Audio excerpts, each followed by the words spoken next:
SBM వారి capital smart city మా address SBM infra projects వారి capital smart city Kotra one stop drive in మరియు SVS AC convention hall Velmalapalli gate Srisailam highway Vangoor mandal. Welcome to Mee TV news. నేను మీ Chaitanya Jyothi. Motivate, educate, entertain.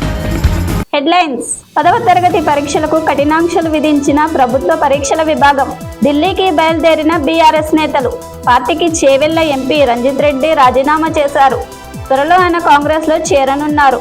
మధ్యాహ్నం 12:30 వరకే అంగన్వాడీ కేంద్రాలు.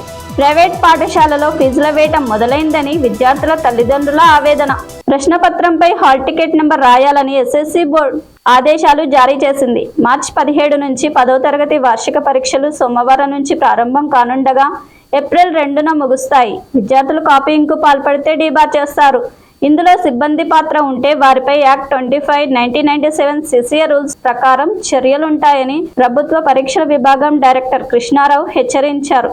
ఇవాళ ఢిల్లీకి కేటీఆర్, హరీష్ రావు వెళ్లనున్నారు. ఢిల్లీ లిక్కర్ స్కామ్ లో బీఆర్ఎస్ ఎమ్మెల్సీ కవితను అరెస్ట్ చేసిన విషయం తెలిసిందే. మాజీ మంత్రులు కేటీఆర్, హరీష్ రావులు ఢిల్లీ వెళ్లి కవితను కలవనున్నారు. ప్రతిరోజు సాయంత్రం 6 గంటల నుంచి 7 గంటల మధ్య కలిసేందుకు కోర్టు అవకాశం కల్పించింది. బారాసాకు మరో షాక్ తగిలింది. ఆ పార్టీకి చేవెళ్ల ఎంపీ రంజిత్ రెడ్డి రాజీనామా చేశారు. త్వరలో ఆయన కాంగ్రెస్ లో చేరనున్నారు. ప్రస్తుతం రాజకీయ పరిణామాల దృష్ట్యా బారాసాకు రాజీనామా చేసినట్టు చెప్పారు. రాష్ట్రంలో ఎండల తీవ్రత దృష్ట్యా అంగన్వాడీ కేంద్రాలు మే 31 వరకు ఉదయం 8 గంటల నుంచి మధ్యాహ్నం 12:30 వరకు మాత్రమే పనిచేయాలని రాష్ట్ర ప్రభుత్వం ఆదేశించింది. ప్రీ స్కూల్ కార్యక్రమాలు, లబ్ధిదారులకు ఆహార పంపిణీ 12 గంటల్లోపు పూర్తి చేయాలని మహిళా శిశు సంక్షేమ శాఖ కమిషనర్ కాంతి వెస్లీ శనివారం ఉత్తర్వులు ఇచ్చారు. ప్రైవేట్ స్కూళ్లలో విద్యాబుద్ధులు నేర్పిస్తే తమ పిల్లల భవిష్యత్తులో ఉన్నతంగా ఎదుగుతారని, కోటి ఆశలతో ఎదురు చూస్తే తమ ఆశలన్నీ అడియాశలు అవుతున్నాయని విద్యార్థి తల్లిదండ్రులు ఆందోళన వ్యక్తం చేస్తున్నారు.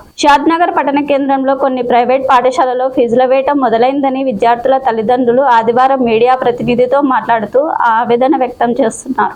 Thanks for watching. చూస్తూనే ఉండండి మీ టీవీ న్యూస్. మీకోసం మీతోనే మీ టీవీ న్యూస్. అన్ని రకాల సమస్యలని మొత్తం అందరికీ తెలియజేస్తుంది. ప్రజల్లో అవేర్నెస్ తీసుకురావాలి. అన్ని రకాల మీ టీవీ అనేది అందరి టీవీ లాగా ఉండాలి.